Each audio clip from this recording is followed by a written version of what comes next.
부의 디스커버리 랭근 TV. 안녕하세요, 랭군입니다. 부동산 규제 정책에도 불구하고 도대체 서울은 왜 이렇게 많이 오르나요? 저는 이런 질문을 시도 때도 없이 듣습니다. 서울은 왜 이렇게 많이 오를까요? 이게 갭투자 때문 아니겠어요? 이 사람들이 전세가를 다 끌어올려서 가격이 올라가잖아요. 이게 다 투기 수요 때문 아니겠어요? 집을 사용의 가치로 보지 않고 투기 목적으로 여러 채 사니까 그렇잖아요. 이게 다 집 한 채 빼고는 다 팔려고 하는 정부 정책 때문 아니겠어요? 입지 좋은 곳에 공급은 안 하고 규제만 하는데 어떻게 안 오르겠어요? 이게 다 임대사업자 혜택을 악용하는 사람들 때문 아니겠어요? 혜택을 그렇게 많이 주니 투자 목적으로 더 많이 사는 것 아니겠냐고요. 사람들의 반응은 제각각입니다. 모두 같은 생각을 할 수는 없지요. 다만 정부만큼은 일관성이 있어야 되는데 정부도 그렇지 못한 실정입니다. 현상을 보고 원인을 규명하기 바쁘니까요. 처음에는 부동산 상승 이유를 자가 보유율 통계를 들며 내 집이 있는데도 불구하고 또 집을 사는 사람들이 주범이라고 했다가 시간이 지나 3주택자 이상에서 2주택자로 줄였다가 전세가의 불안정을 주 요인으로 보고 임대 등록을 권장했다가 임대 등록 이후 전세가가 안정되고 반대로 매매가가 오르니 혜택을 악용한다고 했다가 만약 혜택을 줄여도 또 오르면 뭐라고 할까요? 사람들의 마음이 문제라고 할지도 모를 일입니다. 대체 서울은 왜 이렇게 많이 오르는 걸까요? 여러분은 그 이유가 어디에 있다고 보시나요? 생각해 보자고요. 오락가락하는 정부 정책 때문일까요? 그렇지 않습니다. 정부 정책은 너무 오를 것 같으면 내리려고 애를 쓰고 너무 내리면 올리려고 애쓰는 역할을 할 뿐입니다. 실제 오름의 근원지가 될 수는 없죠. 풍선 효과를 일으킬 뿐입니다. 풍선 효과는 오름의 실체가 아닙니다. 그럼 임대사업자를 악용하는 사람이 집값을 끌어올린 걸까요? 천만의 말씀입니다. 정부에서 하라고 해서 울며 겨자 먹기로 등록한 사람이 대다수입니다. 혜택을 활용하는 건 알곡이 아니라 정당 방어에 가깝습니다. 합법적으로 제공한 혜택을 거절할 필요는 없는 것이죠. 중요한 건 임대사업자가 시세를 끌어올리는 게 아닙니다. 그 비중이 너무 적기 때문입니다. 그럼 투기 수요가 집값을 끌어올렸을까요? 투기 수요가 가속도를 붙일 수는 있겠지만 그것 자체가 발화 역할을 할 수는 없습니다. 오를 수밖에 없는 근원적인 원인이 있기 때문에 투기 수요가 달라붙는 것입니다. 그럼 실수요자들이 똘똘한 한 채, 내 집 마련하려고 해서 오르는 건가요? 사람들은 가격이 오르기 시작하면 더 살려고 달려듭니다.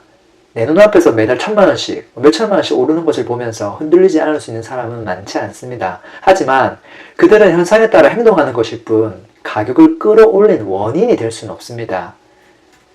중요한 건 누가 참여하고 있느냐가 아니라 근원적으로 왜 오르냐는 겁니다.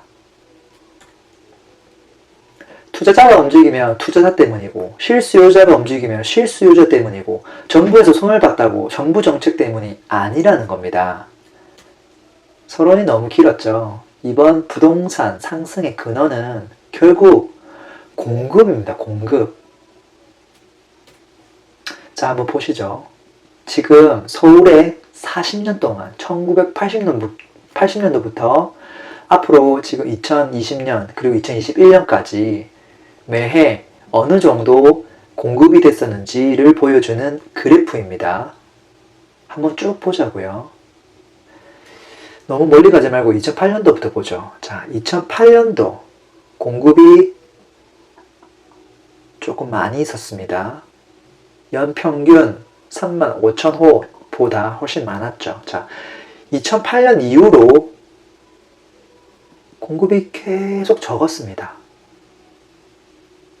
언제까지? 2017년도까지. 2017년도까지 공급이 적었습니다. 그리고 2014년도도 사실은 조금 늘었다고는 하지만 그렇게 많은 건 아니었고요.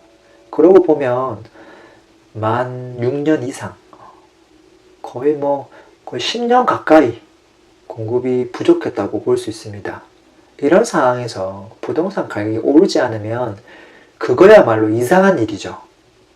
자, 많은 사람들이 2018년, 2019년 공급이 많다고 폭락한다고 이야기한 사람들이 있었습니다.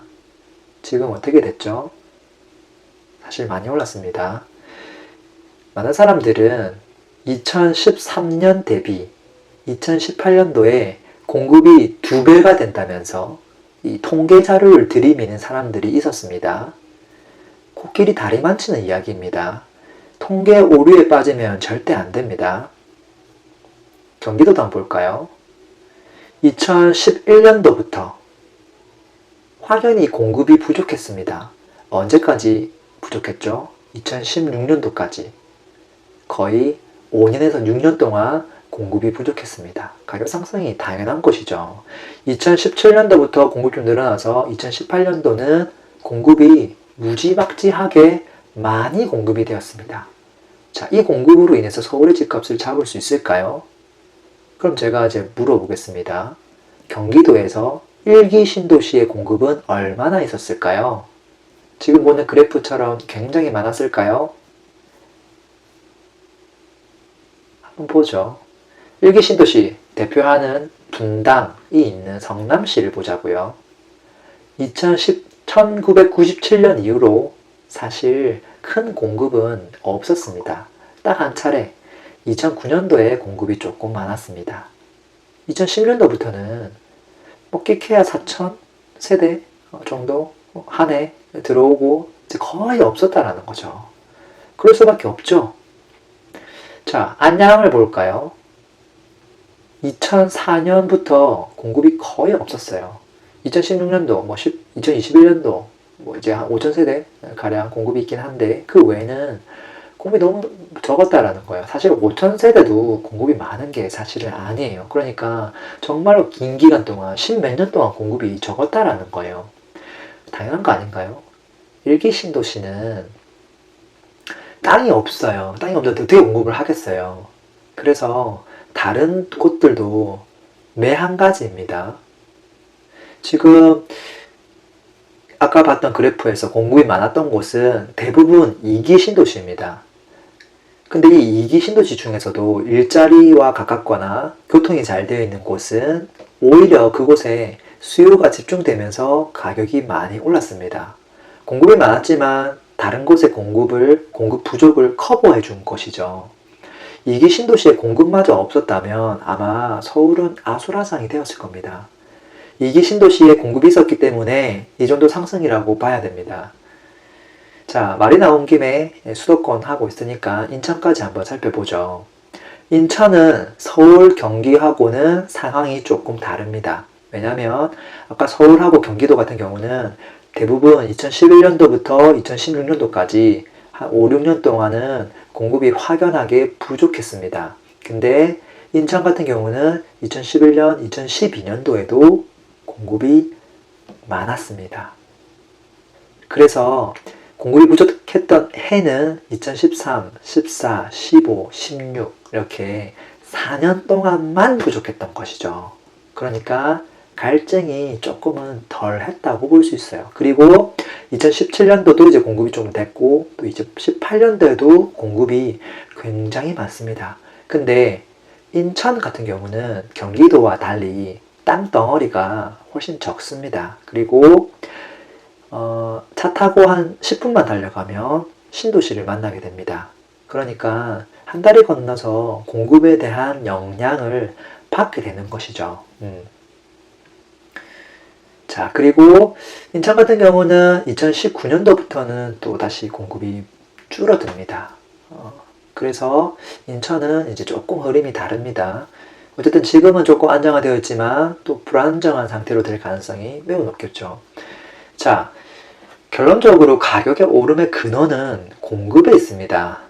이를 부정하고 당장 눈에 보이는 것을 오름의 주 원인이야 라고 지칭하게 되면 결코 불씨를 잡을 수가 없습니다. 최근 정부에서 공급을 하겠다고 합니다. 자신들의 정책 실패를 시인한 것입니다. 또한 공급은 단기간에 할 수 없는 불가항력이라고 스스로 말하고 있습니다. 이는 가격이 더 오른다는 것을 돌려서 말해주고 있는 겁니다. 자, 공급이 부족하면 어떤 일이 발생하는지 아세요? 제가 이해하기 쉽도록 표로 깔끔하게 정리했습니다. 10년 동안 적금밖에 모르던 김과장은 어떻게 1년 만에 부동산 천재가 됐을까? 본문에 나오는 내용을 제가 캡처한 겁니다. 지금 9월 달에 새로 나온 책이죠.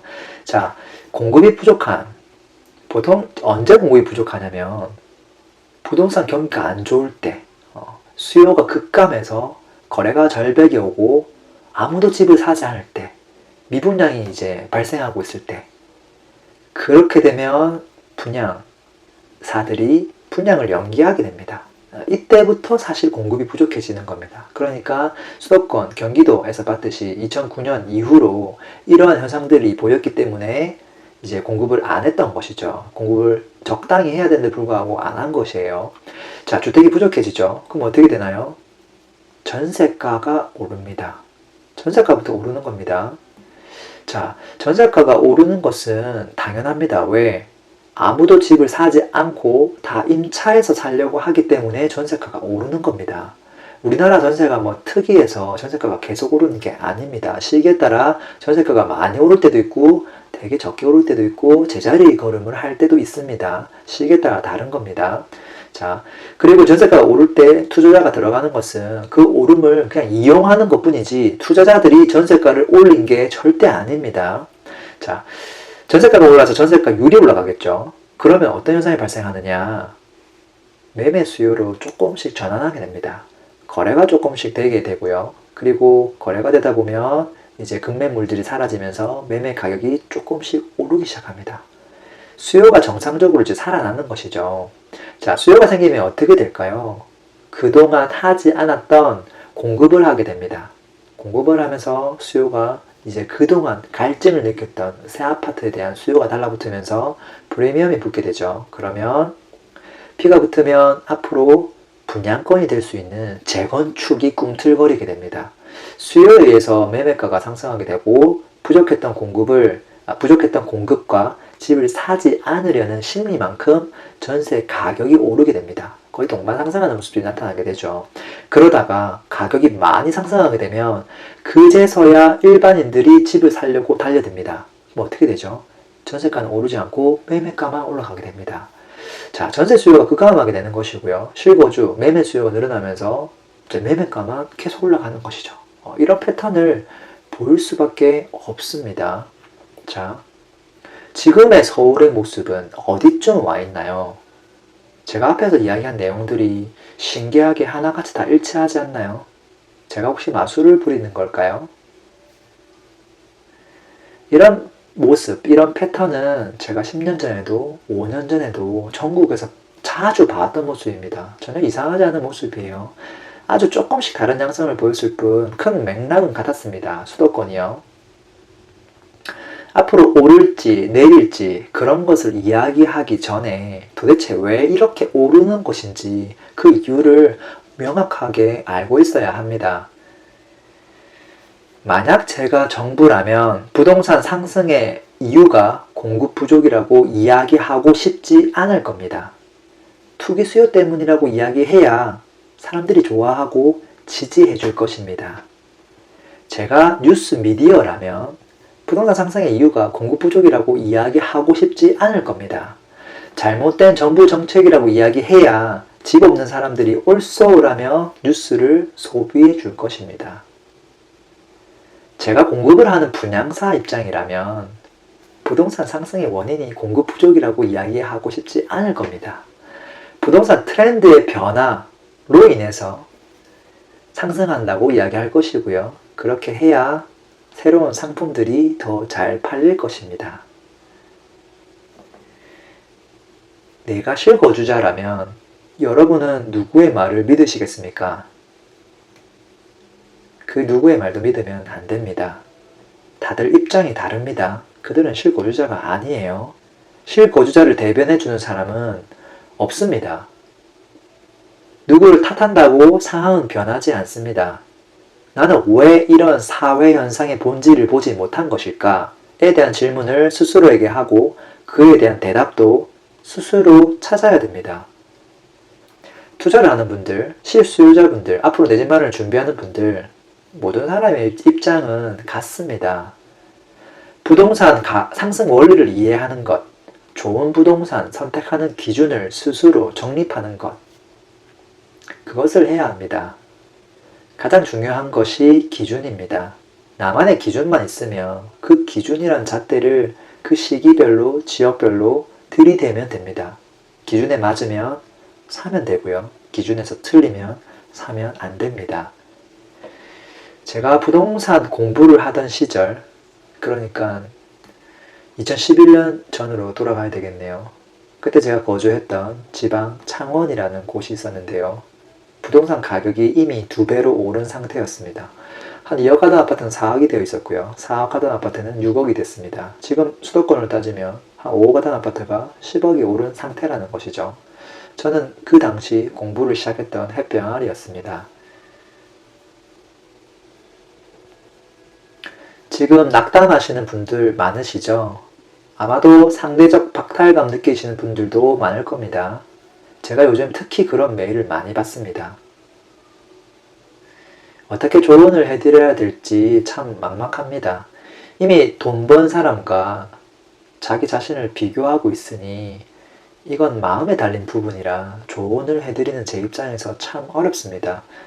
저는 그냥 깔끔하게 당시에 저는 제가 가장 잘 알고 있던 지역을 다 버리고 전혀 모르는 불모지에서 시작했습니다.